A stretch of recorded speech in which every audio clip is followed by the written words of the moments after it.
Geralmente não damos muita atenção ao espaço, porque estamos mais interessados naquilo que tem significado. É a mania do lado esquerdo do cérebro. Mas para poder perceber o formato dos objetos, precisamos olhar o espaço ao seu redor, que na realidade também possui forma. O espaço em volta de um objeto é o espaço negativo, e o espaço ocupado pelo objeto é o espaço positivo. Eles são interligados e um define o outro. Quando desenhamos uma linha, por exemplo assim, nós estamos definindo o limite entre o espaço negativo e o espaço positivo. Aqui nesse desenho, eu não tenho muita informação, então a gente não sabe o que realmente significa esses círculos.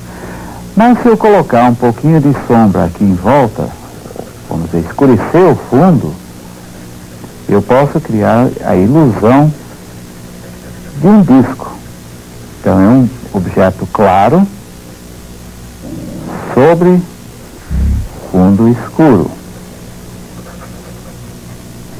Se eu fizer o inverso, escurecer entre essas linhas que são chamadas de arestas, aí eu posso fazer a imagem de um buraco. E se eu colocar luz e sombra sobre isso aqui, ficamos com uma imagem de uma bola, de uma esfera. Portanto, podemos desenhar tanto o espaço negativo quanto o espaço positivo. Se desenharmos o espaço negativo, vamos estar desenhando o objeto em si também. E aí, quando fazemos isso, percebemos que fica mais fácil visualizar o formato do objeto. Por que será isso?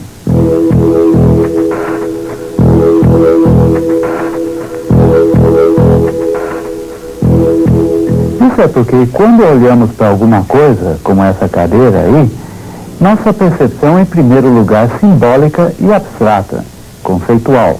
Nós usamos nosso lado esquerdo do cérebro para entender o que significa aquilo. Daí é natural que a gente desenhe de uma forma bem simbólica. Alguma coisa assim. Dá para reconhecer que isso aqui representa uma cadeira, mas não é exatamente aquela cadeira, né? Porém, o lado esquerdo do cérebro não sabe como analisar um objeto quando olhamos para os espaços, porque o espaço não significa nada. Pensar conceitualmente é até difícil, quase impossível. Também é difícil se manter concentrado nos espaços, porque a gente até sente uma certa irritação ou impaciência. Isso é o lado esquerdo do cérebro se rebelando porque não sabe fazer essa tarefa. Mas com insistência, o lado direito assume controle, você se acalma e o desenho concreto sai com facilidade. Então vamos desenhar o espaço negativo dessa cadeira? Começamos com o espaço bastante central.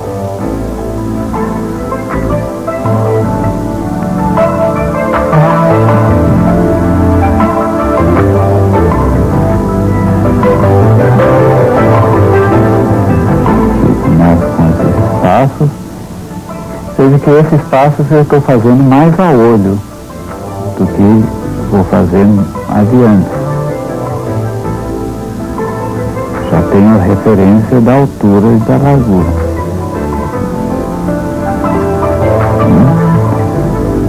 Depois desenho o espaço em volta da parte traseira da cadeira.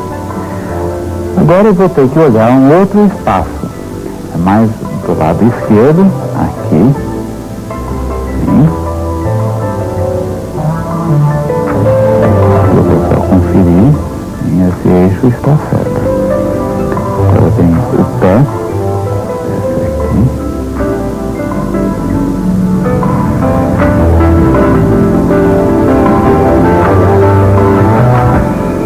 Sim. Veja como está saindo o desenho, né?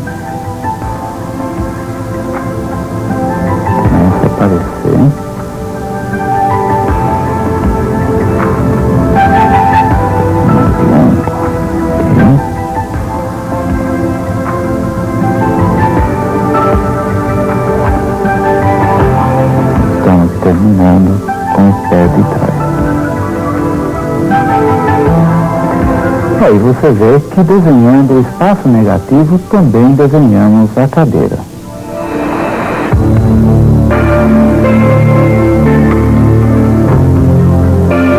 Veja também como o desenho do espaço negativo facilita o desenho de mãos.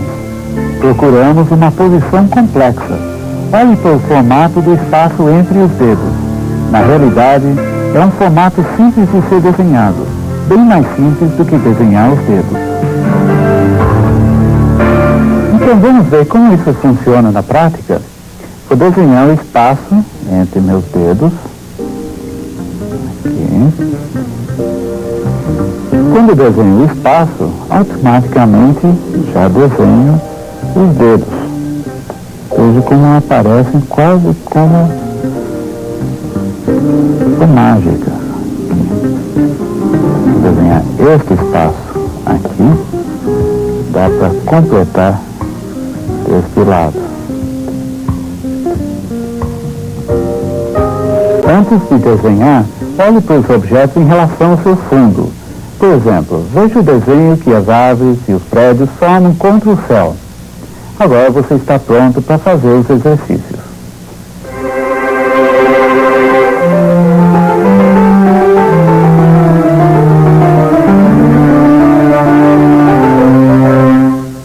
O material que você precisa para fazer esses exercícios é o lápis 4B ou 6B, caneta hidrocor,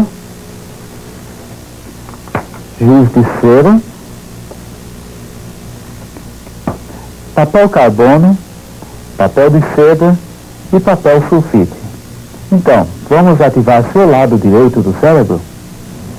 O primeiro exercício consiste em escolher uma fotografia de um jornal ou de uma revista que contenha espaços interessantes e até complexos.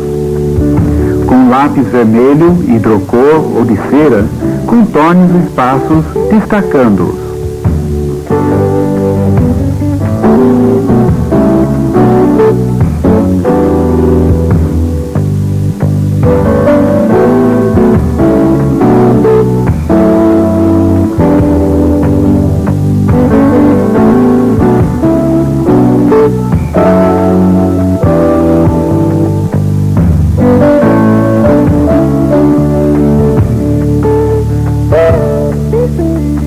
Usando papel carbono, transfira o desenho para uma folha de papel branco.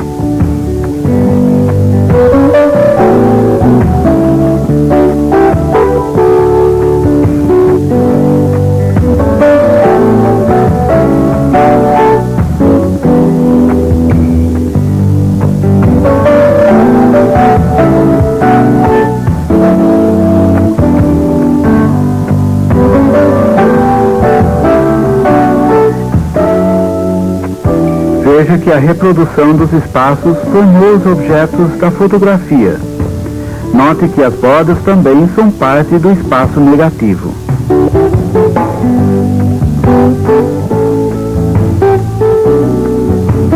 Faça uma natureza morta com objetos de formatos e tamanhos diferentes, para que sejam criados espaços interessantes. Ilumine tudo por trás. Isso você pode conseguir colocando um abajur embaixo da sua mesa. Assim, tudo vai ficar em silhueta. E vai ser muito mais fácil visualizar os espaços e desenhá-los. Repita o exercício muitas vezes, mudando o seu ângulo de visão e variando a luz.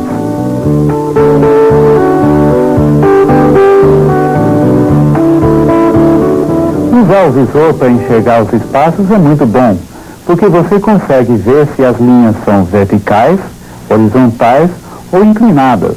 E também você consegue ver melhor qual é o ângulo entre elas. Como você usa só um olho para enxergar através do visor, sua visão fica mais plana.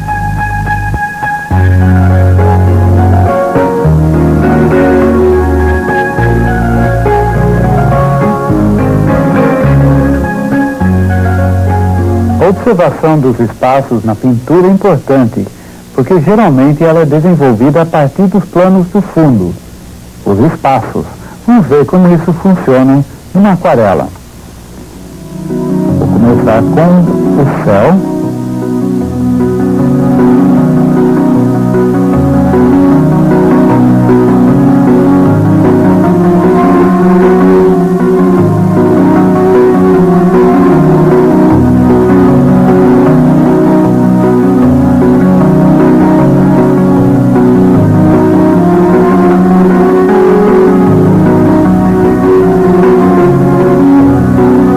A partir desse ponto, podemos passar para outros planos mais à frente. Na arte contemporânea, especialmente no surrealismo, o uso do espaço negativo se tornou mais criativo e surgiu como um elemento interpretativo e como um símbolo da ambiguidade. Utilizando o espaço negativo desta maneira, o artista questiona nossa percepção da realidade, pois dá significado àquilo que geralmente não tem significado algum.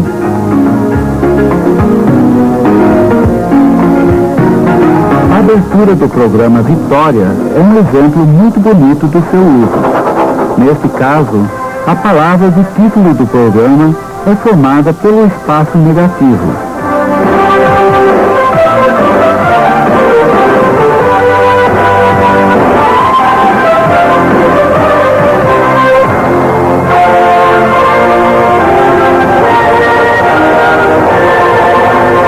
Os espaços influem também na composição e organização de uma revista.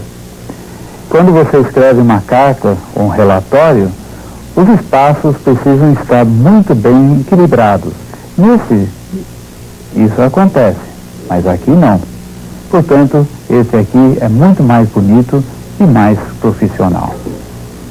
A concepção de espaços é indispensável em outras atividades, como dirigir um carro ou no futebol.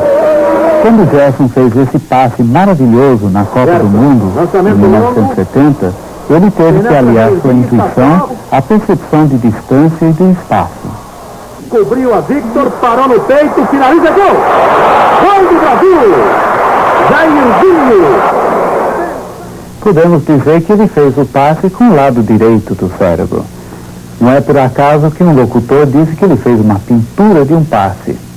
Na realidade, quando observamos os espaços, nós estamos ativando todos os atributos e o modo de pensar do lado direito do cérebro, o que enriquece nosso entendimento do mundo à nossa volta.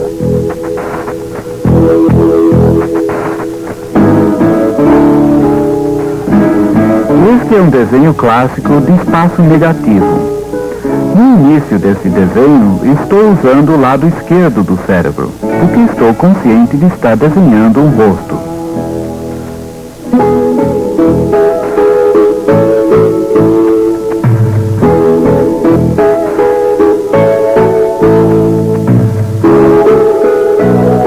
Mas agora estou somente comparando linhas e os espaços. Portanto, o lado direito do cérebro é ativado.